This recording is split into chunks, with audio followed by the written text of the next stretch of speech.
Chapter 7. Monstricide. February 28th. Now, if it's a leap year or not, we'll find out in Chapter... They dream of red again. It is not the color of love tonight. Ow, God, what? Sophie! In Demian's feverish dreams. Oh, Miriam. I was like, wait a minute. I thought they looked the same for... Sophie kind of looks like Miriam. It's just they have different glasses, though. Miriam laughs and pulls their guts from their belly. They scream and try to stop her. She reels back an axe and strikes them in the skull. The imagined blow does not end the nightmare. It does not awaken them. Rotten brain tissue spills from the wound. Wild eyes roll up to stare at it. It's black and red and full of maggots. Let go of me, they choke out. I know, right? The prying hands of Wickus rip their tongue off in one clean motion. Miriam's glasses are spattered and crimson. It's all useless. They're rotten on the inside. There's no organs to use. It's all been eaten by that thing. That smile is so sweet, it's downright wicked. Even without a tongue and their blood filling their lips, Damian gurgles. Because you're a monster, she says with a laugh. That's all you are, and it's all you'll ever be. I'm just showing everyone what you are on the inside. Wickus's voice tangles around their heart. There's no hard feelings. It's just, taking out the trash. Monstricide, if you will. It's what your family would have wanted, Miriam says it so nicely that she's giggling in between her words. You were always so afraid of being found out, weren't you? Every waking moment you were scared someone would dig too deep and see all the ugly secrets you hide away. Because those secrets are you, he says. You know that, right? Everything you tried to hide away from us, from the world, from yourself, those are all you, the real you. Leave me alone. Miriam titters to herself as she cracks the ribcage open in one clean swing of the axe. Their bones unfurl like hitting a chocolate orange. You tried so hard to pretend you were one of us, didn't you? You tried to pretend you were not a monster. But we all know the truth. Oh. We all knew. You don't deserve to be called a human. Call for me. I will save you. Demian's breath is forced, the blood filling their throat to the brim. Each breath rattles their body, vivisected and dismembered until their body was not but a flower of flesh and blood. The cocoon was ripped open, but the butterfly's corpse was flayed into a mockery of itself. Miriam reaches up, dragging her hand down Demian's cheek. Trails of blood streak across the tan skin. Don't worry, it's not like we're killing anything worth grieving. Just you. It's only monstricide. The word echoes in their mind, reverberating on itself until it all becomes a deafening sob. Monstricide. That's right. That's all Demian is, a monster. Monsters must be crushed. Their bodies must be torn to shreds, cremated to make sure it never stands up again. Because a monster is so wretched, so broken and evil, it's just better to kill it before it can hurt anyone. So what if you are as vile as she says? Don't monsters deserve to live too? You're not the one splitting an innocent to pieces. Carry on my wayward son. There'll be peace when you are done. If none of you get that, it's from Supernatural. Monster Hunters, basically. No, I don't want to hurt her. She's ripping you open. She deserves to die. She's right. I am a monster. It's all I'll ever be. They're not afraid anymore. Miriam is doing the world a favor. Cutting a monster to bits will save thousands from its bestial self. They look her in the eyes as if in a silent acceptance. It's okay, they're saying. Cut it out of me. I'm sorry, they try to choke out. The blood drowns their words. Set yourself free. Not with you. When I'm with you, I'm just a monster.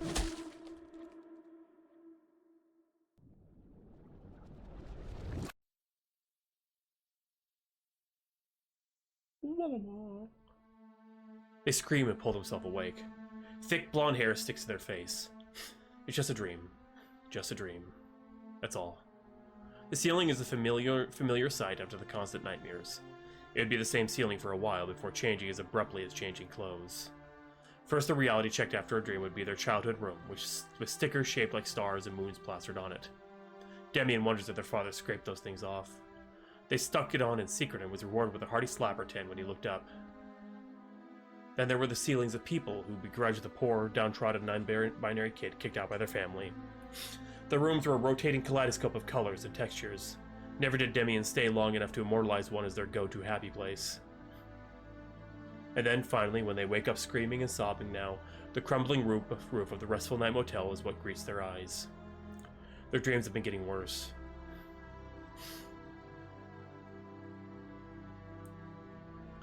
Well, that does wrongly imply said dreams have ever been okay or tolerable. Demian supposes a better way to explain that it would be something like this. There's a baseline level of horrific visions that dreams usually present, like a basement flooded to the ankles. Ever since the bomb was sliced, the level of terror has been slowly rising. The rain season rolled in and more water is filling the room. Eventually, that basement is going to be completely unusable. If things didn't change, Demian wouldn't be able to take a single step without wading neck deep in a nightmare. Their dreams would escalate to the idea of cutting into a fleshy tiramisu to see their mother's gay eye unblinking at them. If the dreams got bad enough, Demian would stare back before popping it into their mouth. Oh, that's good, Quarian. They'd only pulled himself out of that phantasm after thinking it tasted like home. They do not sit up. The lack of smell is what hangs in the air. To anyone else, this would be a strange thing to notice. That being said, Demian has finally scraped up enough energy to the other day to give their own room a real deep clean. For Demian standards, a room that doesn't reek of mold is a pleasant change. Now, the filthiest thing here was the titan in their bones. I think you're getting to me, Demian says. Don't be like that. Not every bad dream or stomachache is my doing. You're right, but this one just felt wrong. You're just stressed about your work, that's all. The dream was still vivid in Demian's head. They looked down at their hands. Their fingers are trembling, the skin damp with sweat.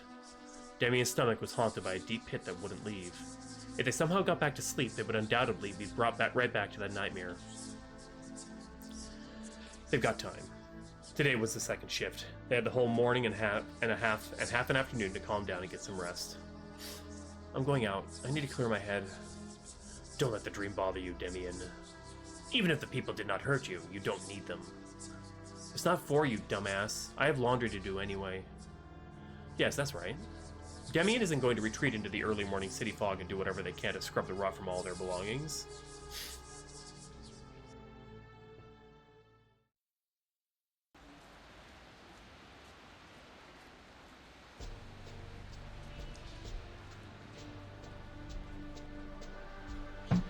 Siegfried and Roy? Yeah! Yeah! Aren't they dead?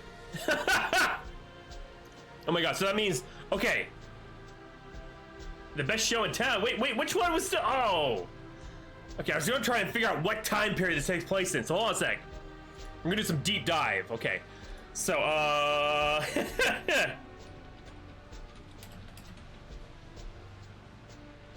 Okay, Siegfried and Roy.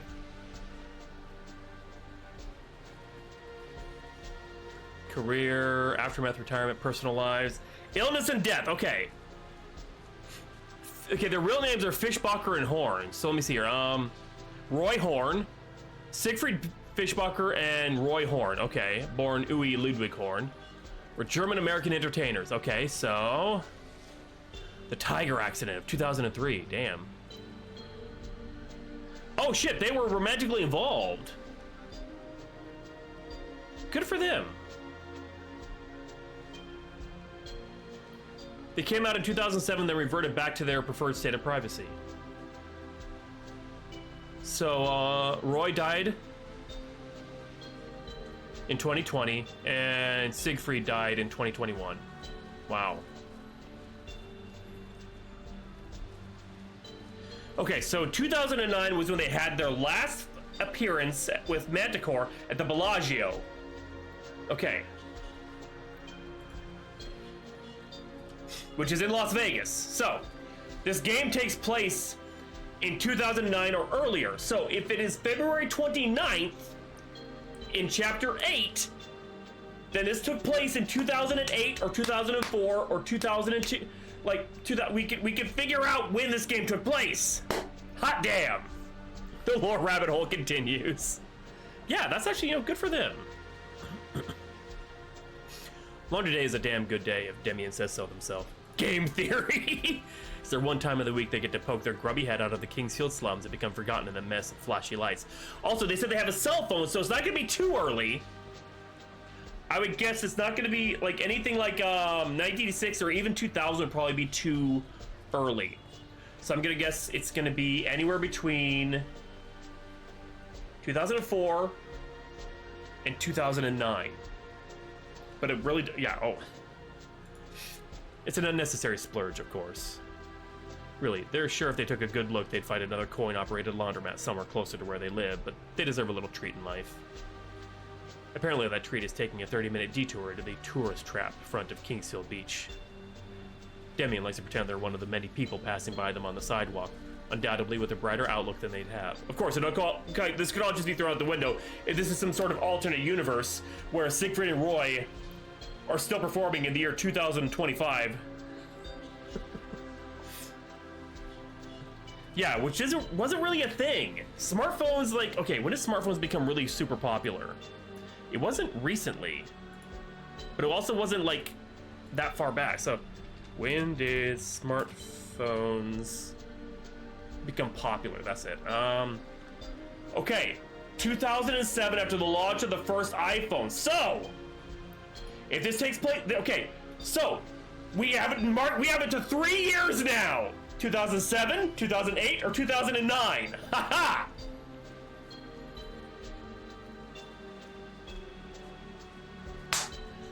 Hot fucking damn. Sorry, I don't know why I'm so excited about this. August Charlie at the whiteboard. Maybe in another life, they could have been one of the college students flocking to this casino and that nightclub with their gaggle of friends. I want to say more of a very modern thing, honestly. I mean, I'm saying all this even though 100% that was stock footage that Trinket used for Vegas, and it just had a Siegfried and Roy. So that probably doesn't have anything to do with the time period this game took place in. This could be like something that took place in the past couple of years.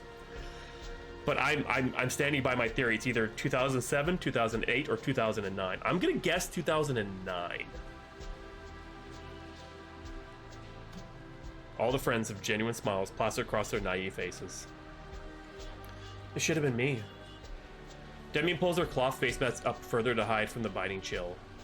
Shoving their hands into their pockets, they rip their jealous glare away from the posse. Theory must prevail. Off they went, further downtown. Not as many people as they'd expect. The horror streams in during the summer days, New Year's Eve, and fucking Valentine's Day of all things. They're not complaining, at least. They have enough people to deal with at home. I bet if I was paying more attention to what day it was, that I could figure out exactly when this took place. Damien's feet slow to a halt. Because it says, oh hey, we have dates. And I said, oh hey, it's Friday. We can look and see what Friday was of February 25th. Post-COVID 90s, rat.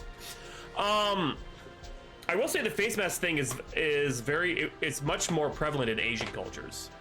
Can you just ask? I could. I don't even know if Trinket's still around. Okay, hold on a sec. We're gonna do a prediction real quick, just for the fun of it. Okay, will Hawk be correct about VLT's timeline? Yes? No. We'll put that up for 10 minutes. Where is, one second.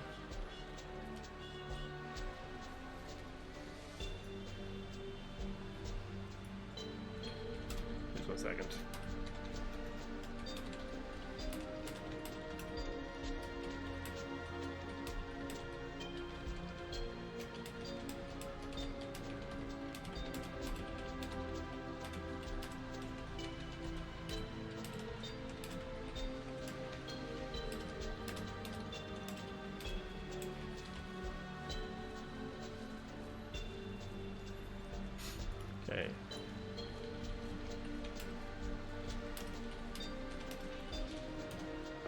Okay, I've asked the question, we'll find out.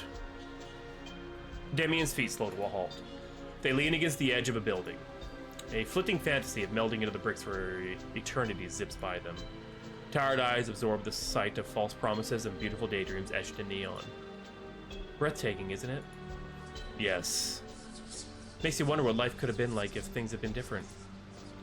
You only dream of it because you have only known the worst.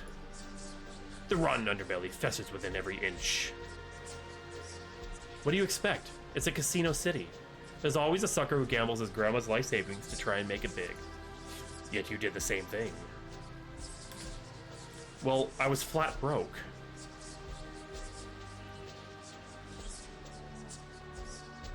They sigh and close their eyes.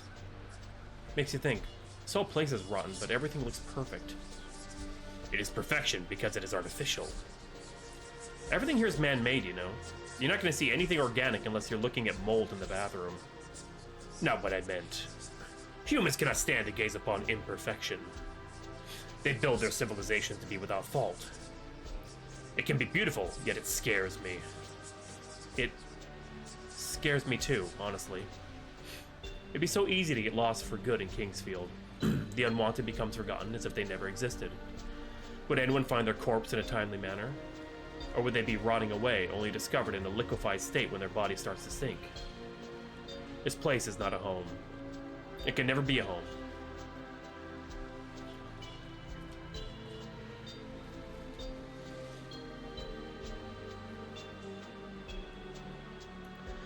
It's about time to collect their laundry, isn't it? Damien hoists himself up and keeps on walking. Warmth and light streams from the windows around them. That's one of the few perks of Kingsfield's hotspots. No matter how late at night Damien would prowl around, there was always something going on for them to gawk at. It really helps calm their nerves during the typical Damien bout of... I'm gonna butcher this, so I'm gonna guess... Bao Xing Voi? A Chinese term that roughly translates to reclaiming some iota of control in their life by staying up way too late. I could never read how to pronounce words and sound them out when it's like that way, because I never learned it. So I apologize to anyone who is Chinese and heard me butcher that language. What if I ran away from everything again? Damien. Look, I know it's not feasible normally. You need to at least have some money to stay afloat if you're jobless. Not what I meant. So yeah. You'll probably learn a bit more about this whole money thing soon. See, we humans did a real bonehead move and put so much value on colorful pieces of paper, so now we can't get food or other stuff without it. You're not listening to me. In my defense, I slept through most of my economics classes. Like, I know we can't just give everyone everything, it's just... Damien!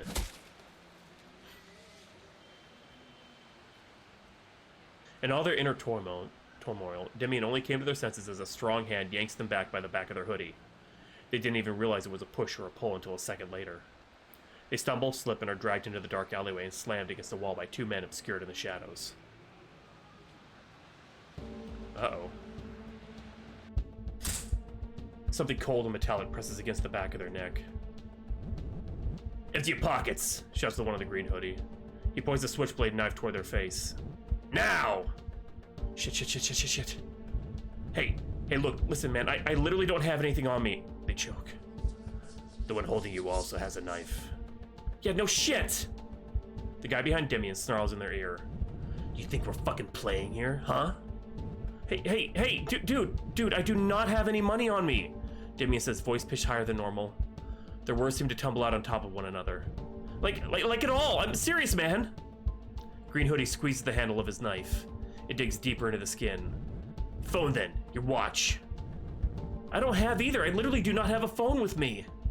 Damien coughs hard. They choke out. Dude, I'm so fucking broke, man, I don't have anything on me at all. Shut the fuck up. Sneak attack guy roars. Already Damien can feel their ears ringing. He's so close they can feel his hot breath in their right earlobe. The sensation makes their skin crawl. Damien slaps their lips shut. Green hoodie gestures towards his buddy and growls, search him, now! Before they can protest, Damien is thrown against the freezing concrete wall.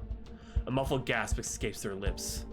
They try to fight back, shove one of them off and leg it, but to call their useless failing pathetic would just be doing it a favor. The silvery knife bites against their neck as thieving hands tug and forge around for spare cash they may have. Call for my power. Green Hoodie's the first to stop. What the fuck? I told you. They can't help the I told you. They can't help the forlorn tone in their voice. Damien is hurled against the ground. Pitiful attempts to brace himself go unnoticed by the sheer force of the abuse. The concrete scrapes against their hands and wrists. Waste of our damn time! Sneak attack kicks Damien in the ribs. A loud, harsh gasp is forced from their throat. Fresh pain zings their nerves. Damien tries to hoist himself up on an arm. Perhaps out of anger, Green Hoodie joins in with a stomp on their leg. They collapse to the ground with a snort and a shriek. They can't get away. Help me.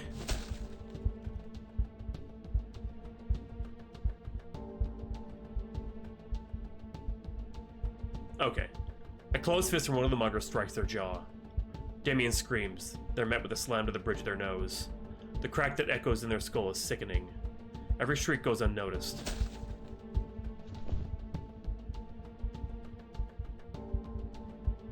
Please, get me out of here. The barrage won't stop. Call for me.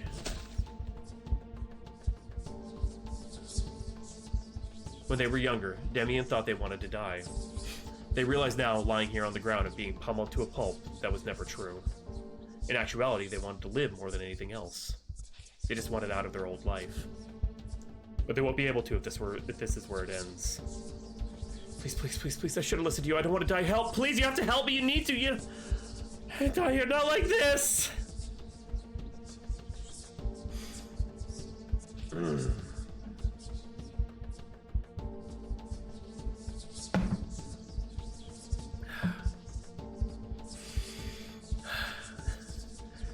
Defend.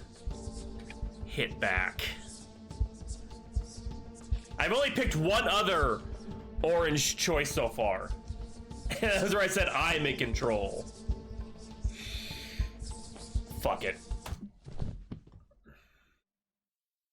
Damien goes limp. Their mind is awake and their eyes dart around, but their body does not respond to the kicking. They can feel it, but the sensations are muffled at best. It's the equivalent of sticking their head underwater to mute an ear-splitting song filling the room. Lemon! The pain is disconnected from their body. Or maybe their mind isn't as there as Damien thought it was. Whatever it is, something else is in control. We'll protect you. All who harm you will fall. Is he dead? Is that Green Hoodie? They can't tell. The two men standing over them cast long, ominous shadows over their useless sack of meat. One speaks in a foreign language. The other switches to it. The men's voices are quavering, pitch rising further and further. If they could, Damien would laugh bitterly, mocking their fear. The shadow of sneak attack darkens. A shaking hand clutches the fabric of their jacket. Damien is unceremoniously plopped onto their back. Blank, unblinking eyes meet the terrified gaze of a man the same age as Damien. What are you doing? Wait. Taste of rot creeps up in their throat. Check his breathing, Green Hoodie says, this time in English. Fuck no, you do it! You have the gloves! One trembling hand reaches out for their clammy skin. It feels like hours before their blood-soaked face mask slips down. Finally, control is returned to their body. Brown eyes dart toward the man, locking gazes with him. Damien curls a slow smile across their face. Oh shit!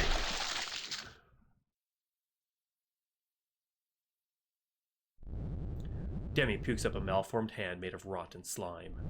The boneless arm whips around in their gullet and lashes towards the men. The closer of the two, Green Hoodie is only able to jump a little back before the hand slams him to the ground.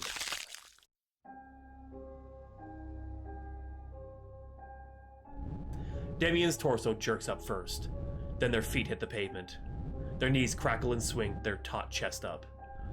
Despite that, their neck is still limp. It lolls to the left and then to the right. Sneak attack runs for the street. Green Hoodie screams and tries to swing the knife at the arm. Damien chokes as it whips towards him.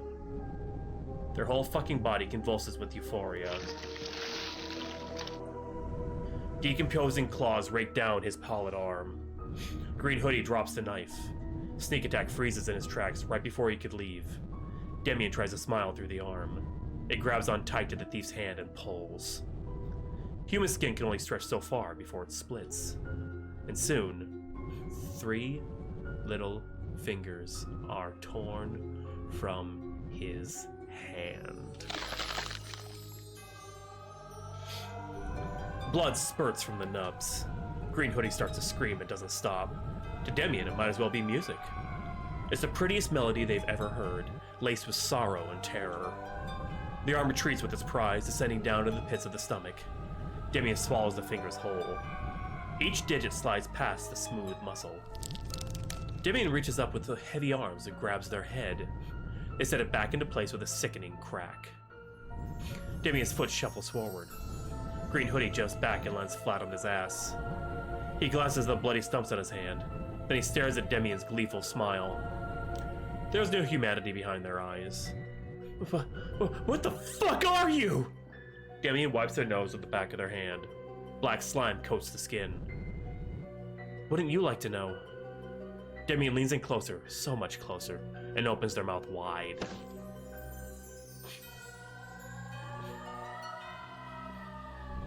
Gah! Fucker. Sneak attack rips the blade out of Demian's shoulder. He swings his arm back to strike again. A black tendril bursts from the wound and pins him to the bricks. His body makes a meaty thwack. It makes their mouth water. Run!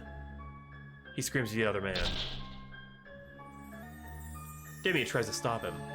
Before they can, though, he's already scrambled to the streets. If they chase after him, the other one will get away. Might as well take what they can. Demian lunges toward the other guy and stomps him against the concrete. Get away from me, you fucking monster!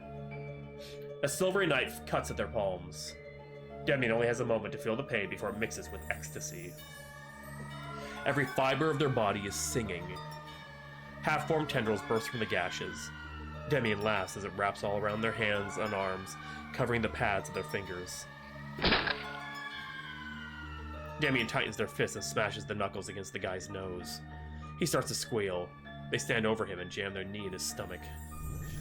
How's it feel, huh? Huh? Demian barks a sharp laugh. Each sentence is punctuated with another blow to his face. When his nose is mashed into little bits of bone, they turn toward his jaw. Piece of shit, I told you I had nothing. What, huh? What were you gonna do? Use me like a fucking punching bag because I was an inconvenience? Then what? You leave me to die here? Bleed to death? Huh? That knife keeps on swinging, ripping through skin and meat. Even through the pain that hums through their nerves, the joy of inflicting agony on someone else drowns every other sense out. Demian grabs his left hand and rips it as far back as they can. Bones crunch and skin splits. It dangles limply. The music reaches a deafening cacophony. Shut up, stop fucking screaming! Thick claws wrapped in ooze grab the sides of his head. It's heavier than a bowling ball. Demian yanks it up until it feels like his spine is about to snap and smashes it onto the asphalt. The knife is jammed into their side. He's trembling now. Laughter and sobbing rings out in these walls. Stop, he gurgles. Please stop. Demian smashes his skull down again. And again. And again and again and again and... Demian, it is enough. Ah, they were the laughing one. Demian always thought the trope of laughing during a fit of maniacal violence was bullshit, a lie made up by the big guns who wanted to make movies more dramatic. But that pure, unfettered delight in the center of their chest sure doesn't feel fake. Jeez, Lois, drink it.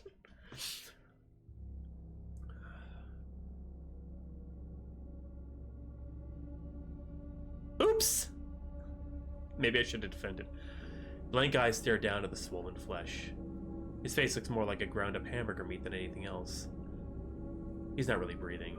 Well, he is, but it's so shallow they have to listen real close to hear his soft wheezing. Hey, they say to him in a hoarse tone. You dead? The man twitches a leg. It seems more involuntary than a proper response. A dull chuckle wormed its way from their cords.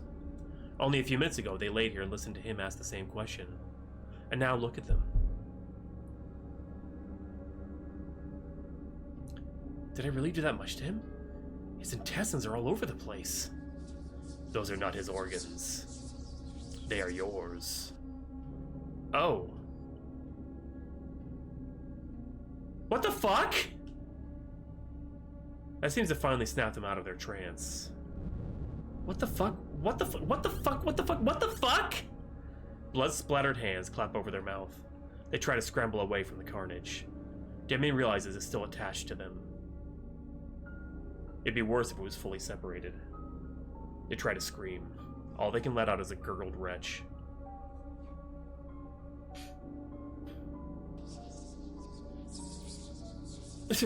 Billy, Demian, stop squirming. It's going to be alright. I can rebuild you, put you together. Well, do it now. I'll fucking bleed to death or something. Hold still. I won't let you bleed out. Demian collapses flat on their ass, taking the weight off their knees. Tendrils of all sizes extend from the gouge within their belly, curling around thick, bloody ropes and stuffing it back inside the meat. The coils that touch the ground are cleansed in Slice's tentacles. Bacteria, infections, pebbles, even any stray bugs. It's all dissolved. Slice makes sure it's eaten away for their safety. They glance down at the process. Immediately, the nausea reaches the back of their throat, and Demian squeezes their eyes shut. The stench of blood and guts brings them close to the brink. Humans aren't supposed to smell their own organs. I can't look, I'm gonna be sick. It's okay, it's going to be okay, Demian. Listen to my voice in your head. Devote your senses entirely to me. Please, I'm terrified. I don't want to die. Don't let me die. I don't want to die. I'll bleed out. Don't look. Focus on your breath, my voice. A child with a scraped knee does not look upon the cleaning of its wound, because it trusts the warmth and comfort of its parent. I can't remember the last time my parents cleaned out mine. Trust in me. I will make you whole again. It feels awful. Organs aren't supposed to shiver and twist like that. Well, intestines are supposed to. There's a whole process in the body where intestines can just rearrange themselves after a surgery, but Demi is pretty sure said process isn't supposed to happen while they're awake. Breathe.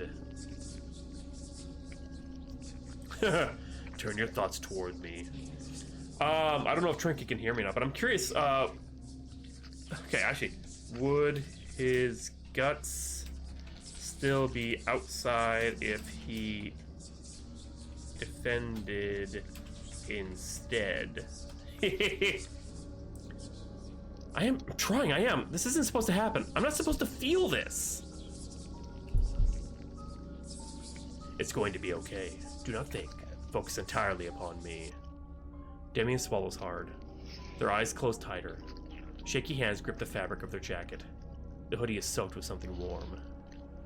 I'm seriously, it's about to end in 50 minutes. True to their word, they turn all their attention towards Slice.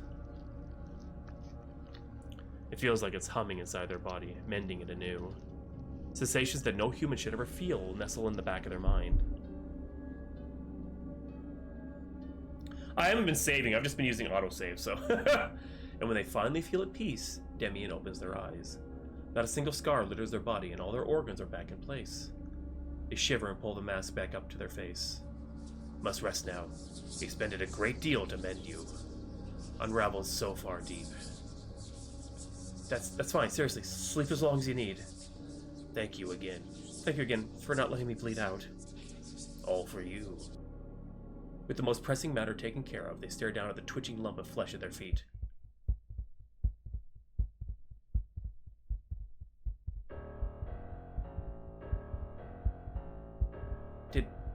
Did they just kill someone? Oh god. No. No, this can't be real. Demian has to be dreaming again. This is just like their dream a few hours ago. At any point, they're going to wake up in their bed, covered in sweat, and wonder what this nightmare meant. The dream is going to end. Demian's hands are clean. It's not real. The concrete is too cold, the bricks too dingy, the fluorescent signs too bright. Demian is awake. Their knuckles will bruise. The blood will never leave their jacket, and their hearts swelled with joy at hurting the man in front of them.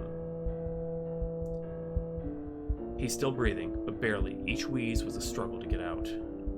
If they hadn't been disemboweled, would Slice have even bothered to stop them? Or would it have sat back and watched Demian crush a guy's head into the ground? How far would it have let them go? Demian thinks they know the answer. The worst part is that they liked it. They hate what they've done now, sitting there and reeling over the repercussions. But a few minutes ago, euphoria. Pure, raw euphoria. He wouldn't have chased after them if they ran after making their point. Did they even have the right to be called a human?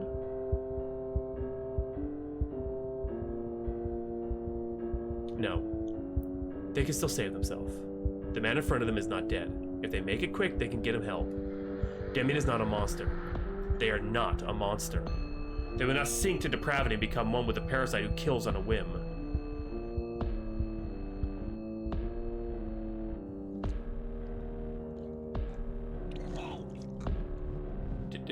Demian?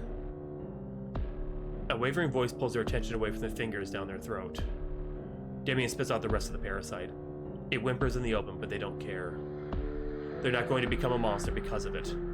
Their body is exhausted. The mere action of looking up takes so much energy.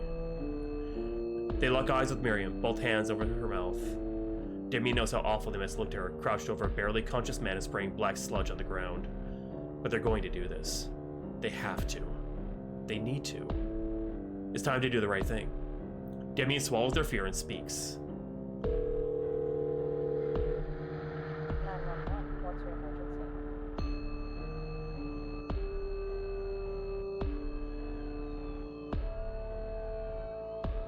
Oh shit. We got an ending.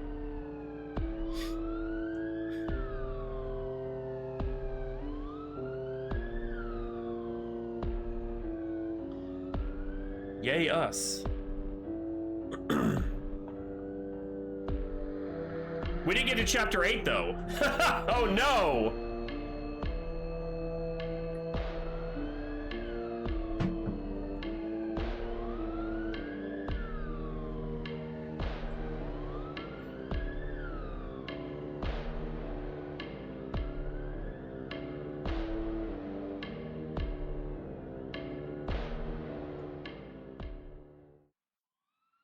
Ending 2, Restoration.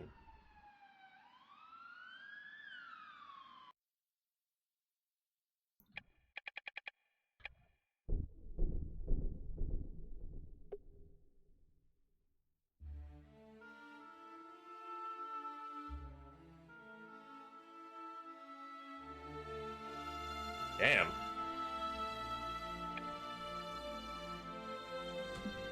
What happens if I continue this one? Okay. It's just basically huh. We didn't save any time recently. I wonder when the last autosave was. It was okay, so we can. I know I did. I was just seeing what would happen if I did that one. See, Siegfried. Okay, hold on a sec. Wait. Did you answer my question?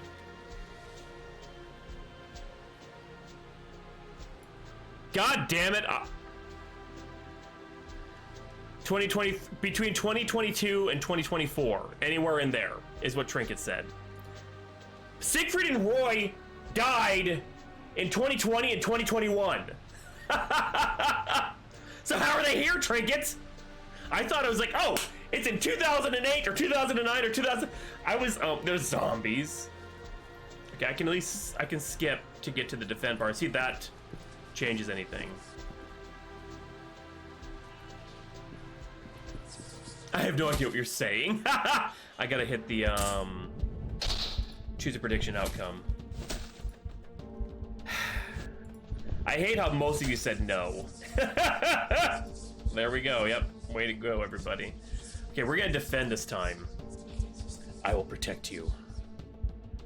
One of those slashes a bare skin and carves open a wound. Demian's body jerks forward.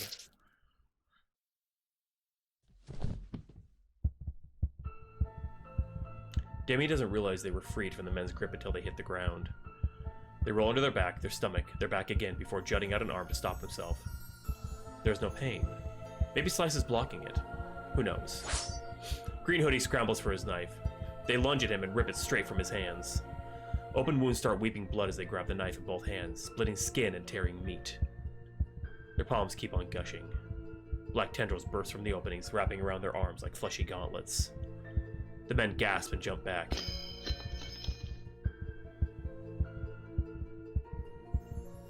From Demian's wounds, oozing tentacles bulge through the flesh and root itself in their bones. Some act like a second layer of skin, protecting them from all harm that comes their way. Others curve their beautiful, wicked appendages into the smog-filled skies. The pain melts away into euphoria. Green Hoodie is the first to speak. What the fuck are you? Doesn't matter, they choke out.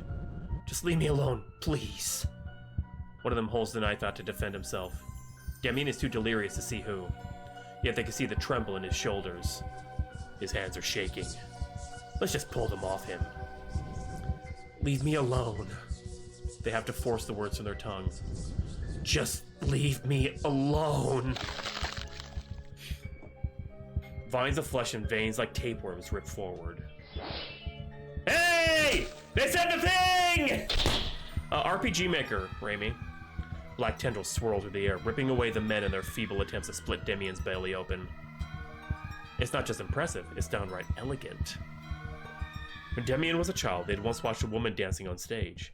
Her wine-red, cheongsam flitted behind her with each step, the dress's floral pattern weaving a petal trail in their mind. I probably butchered that word, I'm sorry. To the untrained eye, her dance would be wild, rhythmless. But Demian, I knew it. Yeah, I know what I could guess from the name of what it was. It was a Chinese dress, but Demian knew their filthy secret of the passion. They danced long enough to ruin their feet. Without a single word, they understood the sleepless nights and agonizing injuries she'd gone through, all to make such a frantic, perfect dance. Slice pirouetted into the night, just like her. For a single breath, they were weightless. Every step, every spin, Demian is a spore caught in the wind. Nitty-gritty details all blur together. If someone asked Demian who threw the fifth punch, which man knocked the wind out of them, they would be able to tell. It's like their recollection of the time they almost drowned as a child. Even if they don't remember the face of the lifeguard or the atrocities their father hurled at their direction, they can still recall the sunlight glimmering off the pool's surface. Today, the water shimmering as the feeling of their knuckles bruising. Their shoulder pulls away, far enough it could crack, and they slam their fist into someone's nose. One man drops his knife. They laugh. It is long, loud, and unapologetic. They've always been the kind of guy who laughs to relieve stress. One tentacle wraps around a man's neck. Demian's whole body convulses with euphoria. Jerking forward, it throws him far, far away from them. He screams as his useless body slams to the ground. He seems okay. They hope so, anyway. His head didn't hit the ground, and they didn't hear anything break. One gives up and runs. They don't know who. It doesn't matter. What's he going to do, call the cops? They fought their way to survival. Each breath they take is one stolen from the night. Demian isn't supposed to die here. Their love for the other kept them from dying at the edge of a knife. Their body aches, screams for relief. The open sores that ooze with tendrils languish in the agony, but Demian can't stop now. They can't stop until they're the only ones standing. 1,000 cicadas buzzing in their skull drown out everything except their most primal, brutal instinct. The knife clatters to the concrete. It's a harsh noise that punches the air for a split second before falling still, yet the sound of metal on stone forces them out of their bloodless trance. The canvas seems to spread itself out in front of them, even through the haze of their mind's eye.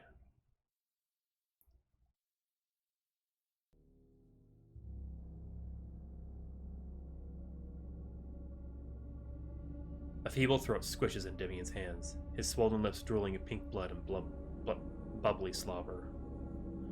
Bony legs dangle above the ground, high up enough that if Demian dropped him now, he'd tumble down and break something. Oh, damn.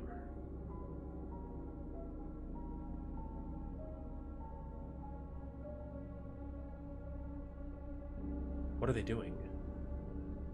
This isn't right. This isn't right. Demian's grip goes slack. The man gasps for air as his limp body knocks a metal trash can to its side.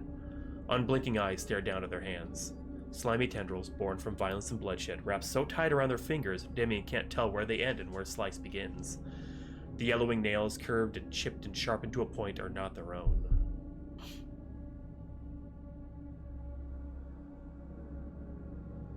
Ah. Those aren't nails. Those things are its teeth. This is wrong. It takes everything Demian has to tear their gaze away from their monstrous mutations. Instead, their eyes roll up toward the man scrambling to piece himself together. His eyes swelling shut. It'll probably blacken by tomorrow. One lip split roughly down the middle, leaks with blood. They did that. I did that to him.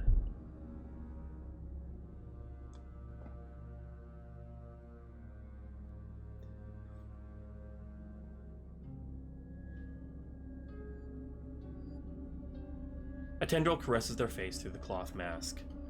Demian's skin shivers, flinching away from it. You merely fought for survival. Had it not been him, it would be you. Dying at the blade of a knife isn't a pretty ending, is it? We shouldn't have done this. Ah, this is what mental shock is, isn't it? The last time Demian's brain trekked through the fog of emotionlessness, they were barely an adult trying to find a place to sleep. They're trying so damned hard to feel something at the side of that poor guy. Something to tell them they aren't some maniac killer. There's nothing. Nothing at all. Demian may as well be watching a scene from a movie.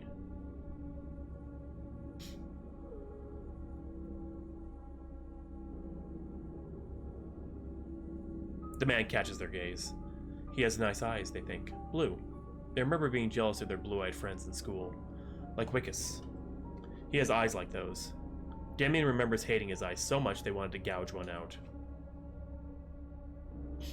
When the silence between the two humans grows too much to bear, the victim asks the same question he did at the beginning. What are you?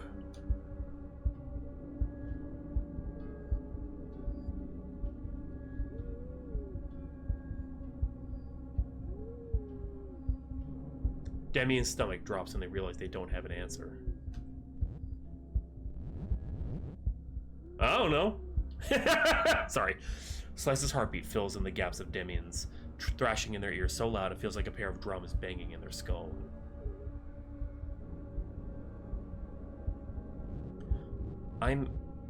They start. I'm sorry. I'm sorry.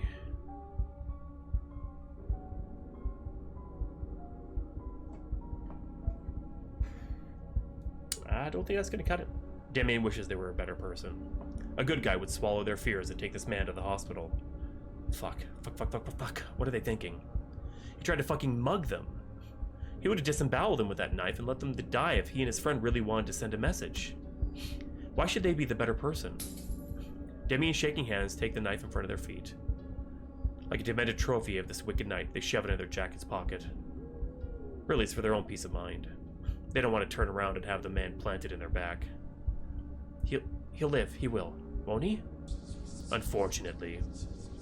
What do you mean, unfortunately? You know what you want to do to him. Don't try and hide it.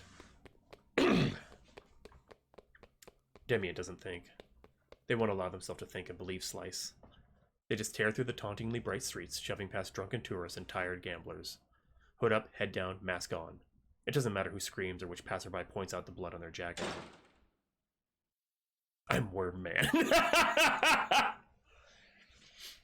Up the stairs, rip the door open. Their hands are shaking. God, Demian's hands are fucking screaming in a language only they can hear, sobbing out Demian's aching need to rip their skin open, split their nails apart, and show the world just how goddamn beautiful they can really be when they're covered in flowers. Kick the door shut, flick on the light, puke a gallon of void sludge into the trash can. They're burning up inside. Fucking burning. It's agony, fire in their veins. Their blood is boiling over until it feels like something is going to pop. They vomit again and again until it feels like there's nothing left, and then Demian vomits once more.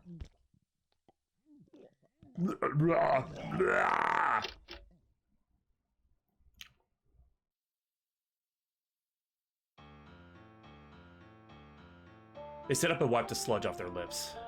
Exhaustion settles into their core. It'd be so easy right now to just drop down on the floor and sleep for days on end.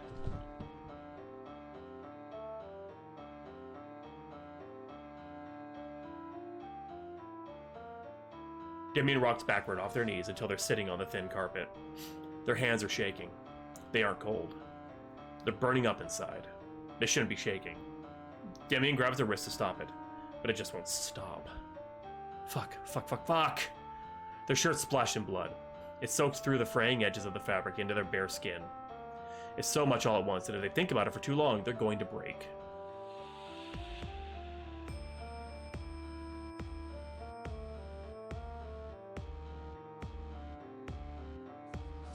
Why do you languish over your actions?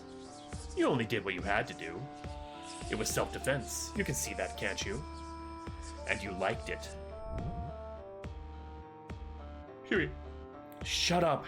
They have the wherewithal to choke out. You did this. You made me do this. I cannot force you to do anything. Not in this state. All I can do now is turn a flicker of your mind spark into an unquenchable pyre. And you liked it. Shut up. I didn't like it. Just stop. I didn't want to hurt them. Damien buries their face in their hands, sitting in front of the trash can.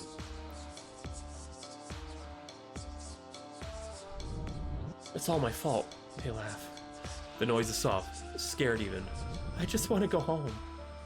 Because of them, justice won't ever be served. The frigid night air feels like it's crushing them with each and every breath, even in the safety of their room. Swirling thoughts build into 1,000 little knives, slicing their brain with every sob. To call it a sob is a mockery to their real tears, they think. Something in Damien just won't let them cry right now. You should rest, Damien. It would do you good. They hate to agree this time, but it's right. Damien needs to sleep. This encounter was born out of a sleepless night anyway. The insomniac's unending dream is what brought them into this mess.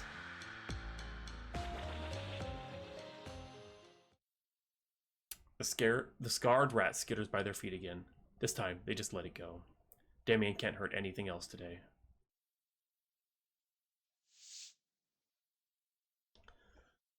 I can't fucking breathe and I'm drowning in my own thoughts, but I don't even know if they're my thoughts because there's someone else sharing my skin. And it prickles and bites and takes so fucking much from me, and I'm so tired, and when it's asleep I wish I never took it in, but I have to think it real quiet because I never know if it's awake or not. I hate this. I hate you. I'm scared of you. I want to die because of you. You ripped my teeth out and gave me the fangs of the monster. Your hunger is mine, and I make myself puke when we eat together. I don't want to bloom. I want it out. I hurt a man because of you. He might die because of you, and you used my fists for it. Please let me out. I'm so fucking tired. I just want to go home. I just want to sleep. Please.